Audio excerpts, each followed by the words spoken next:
Hello guys, welcome back to my food heaven channel. ఈరోజు నేను tandoori chicken సింపుల్గా ఓవెన్లో ఎలా తయారు చేసుకున్నారో చూపించబోతున్నాను. చాలా బాగుంటుంది, ఒకసారి ట్రై చేయండి.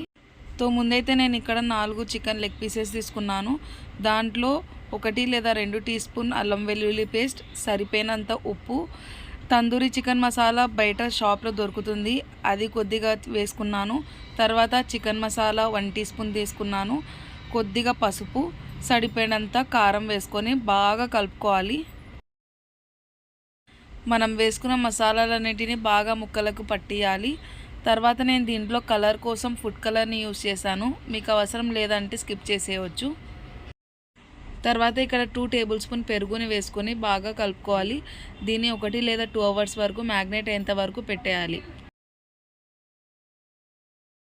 తర్వాత మనకి ఓవెన్కి వచ్చిన రింగ్ తీసుకొని మనం మ్యాగ్నేట్ చేసి పెట్టుకున్న పీసెస్ని దానిపైన పెట్టాలి.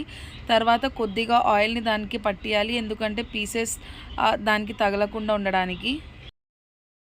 చికెన్ పీసెస్ మనం ఓవెన్లో పెట్టినప్పుడు ఇలా చిన్న ప్లేట్లో వాటర్ తీసుకొని ఆ పీసెస్ కింద పెట్టేసి ఆన్ చేసేయండి. ఒక 5 to 10 మినిట్స్ వరకు టైమర్ పెట్టేసి మళ్ళీ ఓపెన్ చేసి పీసెస్ తిప్పి మళ్ళీ 10 మినిట్స్ వరకు పెడితే బాగా కుక్ అవుతుంది. అంతేనండి, మన చికెన్ లెగ్ పీసెస్ రెడీ అయిపోయినాయి. ఇది సింపుల్గా చాలా త్వరగా అయిపోతుంది. మీరు పక్కా ట్రై చేయండి. ట్రై చేసిన తర్వాత నాకు కమెంట్ చేయడం మర్చిపోకండి. వీడియో నచ్చినట్టయితే లైక్, షేర్, సబ్స్క్రైబ్ చేయడం మర్చిపోకండి.